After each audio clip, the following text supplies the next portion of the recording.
Palantir stock is up nearly 380% in just 1 year, and it's trading around $156 today.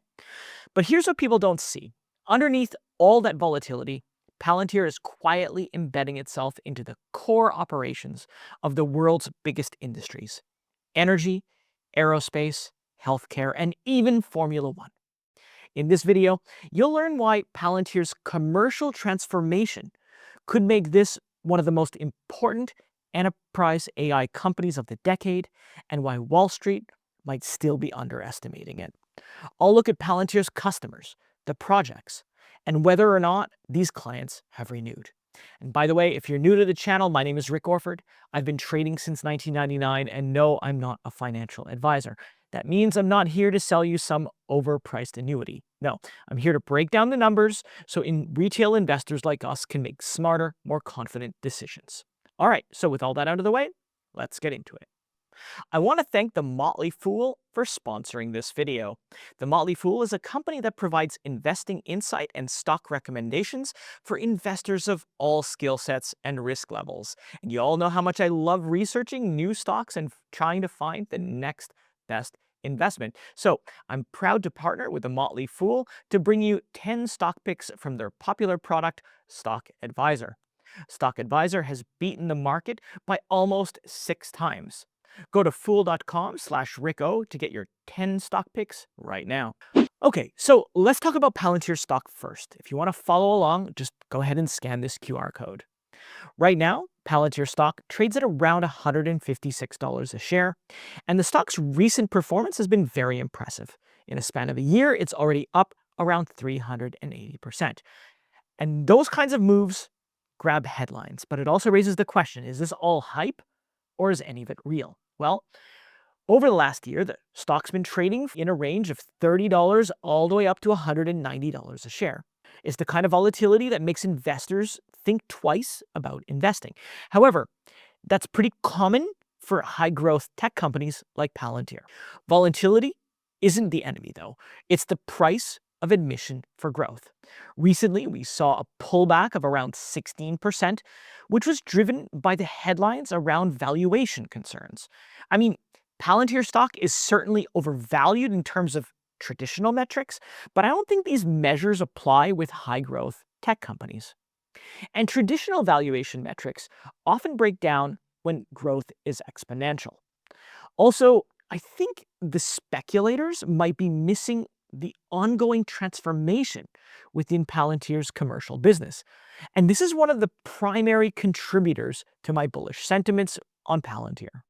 Here's where the numbers begin to tell the real story. Palantir's commercial revenue rose 47% to $451 million for the second quarter of this year. And $306 million of that came from the US commercial segment, with a 93% growth rate in the same period. Putting it into perspective, Palantir's overall revenue for the quarter is around $1 billion, which is the company's highest quarterly revenue number ever, and now makes up nearly 50% of the company's top-line figures. As you can see, the wide-scale enterprise adoption is just getting started. And you can say that Palantir's commercial business isn't just growing, it's exploding. And there's more. The total contract value, or the TCV, it increased 222% to $843 million over the same period, and that's only from Palantir's commercial clients. Basically, it's like having a pipeline of future revenues that's waiting to be delivered. And it's been signed, sealed, and almost ready for delivery. So the money, you could say, is on its way. And the quality of these contracts, well, they're also getting better as well. They closed 157 deals worth at least $1 million each. 66 of those were worth more than $5 million, while 42 contracts exceeded $10 million. And this means that the pilot projects are now turning into high-value contracts. And here's the quick takeaway. Once Palantir proves its value in a pilot, companies are doubling down with real money. Now, let's look at who's actually driving this growth, starting with the energy sector. Palantir's most significant partner in energy is BP, that's British Petroleum. It's a company that's been around for over 100 years, and what's impressive is that BP's operational structures, well, they're extensive. They've got oil rigs, refineries, pipelines, retail stations across continents. And yet, they centralized their data operations on Palantir's platform. And here's the thing, energy companies, they don't make quick decisions. When they invest in something, they're thinking decades ahead. So it's very likely, to me, that Palantir's service will become part of BP's core operations. And it goes deeper than that. Azul Energy, for example, they're also using Palantir's platform with a goal of increasing their own oil production. When software is tied to production, well, switching to a different provider is going to be very difficult and a risk. Translation: once Palantir gets into the engine room of an industry, it's almost impossible to rip out. But energy is just the tip of the iceberg. Let's take the automotive industry, for example. Let's talk about Stellantis. They've standardized their entire global operations on Palantir's platform. And why is that important? Well, Stellantis, they own Jeep, Ram, Chrysler, Fiat, Peugeot, and many others. And each of these brands each have their own way of doing things, built up over decades of traditions. Jeep, for example, does things completely differently than Peugeot, just like the rest of the other brands. And Stellantis, well, they decided to unify all of these traditions into one platform. Then we have Faurecia, which is now Forvia. They also signed a 6-year partnership with Palantir. And that's interesting because they're an automotive supplier and they typically operate in smaller margins, and they need maximum flexibility to adapt to the changing demands. And the fact that these companies are willing to lock themselves into longer commitments tells me one thing: the ROI must be clear and absolutely measurable.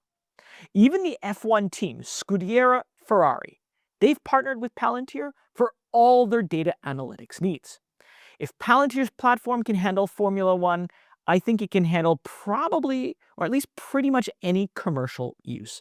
And when a company renews their agreement with Palantir, it can only mean one thing: the product works. Look, if Ferrari trusts Palantir at 200 miles an hour, imagine what it could do for your enterprise.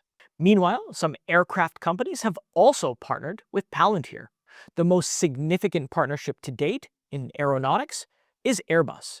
Basically, Airbus collaborated with Palantir to develop what they call the Skywise platform, which is now being used by around 100 airlines around the world, mainly for preventative maintenance and general fleet monitoring. And this partnership, well, it says a lot about Palantir because the margin for mistakes in aeronautics is exactly zero, and maintaining an aircraft is about as complicated as it gets. The fact that Airbus trusts Palantir with all of this, well, I think it says a lot. But here's the most clever part of the deal. All of these airlines didn't choose Palantir as their partner. They chose the Skywise platform, which just happened to be built on Palantir's technology. So now there's thousands of aircrafts connected to Palantir's platform, perhaps without even realizing it. So that's stealth adoption at scale. Then we have Archer Aviation. It's another company that I talk a lot about on this channel, and if you want to watch a video about Archer, you can check this video up here. They've also partnered with Palantir for manufacturing, flight test analysis, and fleet control. This company focuses on developing electric air taxis, which means an entirely new industry, and Archer is building an entire data infrastructure platform on Palantir from day one. Palantir also has partners in the shipbuilding industry. HD Hyundai and Korea Shipbuilding and Offshore Engineering have expanded their partnerships with Palantir to build a specialized platform just for shipbuilding. And the complexity of this industry, well, it's nothing short of mind-boggling. Companies need to coordinate, right, with hundreds of suppliers, schedules, regulations, control, you name it. And one mistake can cost tens of millions of dollars. So when shipbuilders expand their use of Palantir services, well, it's primarily because the system has just worked so well and they want more. Then we have Panasonic Energy, another company who's partnered with Palantir for their smart factory deployment. Specifically, they're using AI-powered augmented reality for equipment maintenance. This company is also one of the biggest battery manufacturers for electric vehicles, which means Palantir is also making money from that industry. So when you're in both the ships and the batteries that power EVs, you're not just a vendor, now you're infrastructure. Then we've got PG&E and Southern California Edison, who are also using Palantir's platform to make public safety power shutoff decisions. And if you've been following the news about wildfires, you know how critical these decisions are. They're not just decisions you can trust with unproven technology. And yet, the two major utility companies have independently chosen Palantir for these life and death choices. Also, the utility sector is famous for being conservative. Some of these companies are still running really old systems just because they work. And when you see this level of trust in new technology, well, it speaks volumes about the supplier, and that's Palantir. Then we have one of the world's largest mining companies, Rio Tinto. They've also renewed their multi-year deal with Palantir. Now, Rio Tinto is using it for geotechnical risk assessment and coordinating with autonomous trains. The fact that Rio Tinto trusts Palantir with these assessments means the platform has proven itself in one of the most demanding operational environments possible. If Rio Tinto lets Palantir control the movement of tons of iron ore, well, it says everything you need to know. Now, we also have the healthcare market. This is where things get really exciting from a growth perspective. Sompo Holdings, for example, in Japan, extended their partnership with Palantir, implementing their platform at scale. Basically, thousands of employees are now using this technology. That said, healthcare efficiency isn't just nice to have, it's a national priority. And Palantir is set to capitalize on this new trend. R1 RCM also partnered with Palantir to automate revenue cycle operations. Now, if you've ever dealt with medical billing in the past, you know it's a nightmare. With Palantir's technology, it seems they found something that actually works. Healthcare is a trillion-dollar market, and Palantir's already inside that system. And the truth is, there's a lot more to cover about Palantir's commercial customers. The companies I mentioned today, they're just some of the publicly announced partnerships. There's probably a lot more, and I just couldn't possibly cover them all in a single video without you probably falling asleep. So let's get to the most important thing. Who should buy Palantir stock? Well, it looks like Palantir is standing at the intersection of several massive growth trends, right? You've got enterprise AI adoption that's just getting started, and digital transformation, well, it's accelerating across every industry. And operational efficiency has never been more important. I think this is a good chance to participate in the enterprise AI revolution through Palantir. I mean, it's a company that's already proven that it can deliver results, even for the world's most demanding industries. But what do you think? Are you buying into Palantir's story? Or do you have any questions about this video? Or maybe you have a comment or suggestion in the future for a future cover. Let me know in the comments below. And while you're there, don't forget to like and subscribe to the channel so others will find this video as well. And it also helps the channel. So that's it for me today. Thank you so much for watching, and I'll see you next time.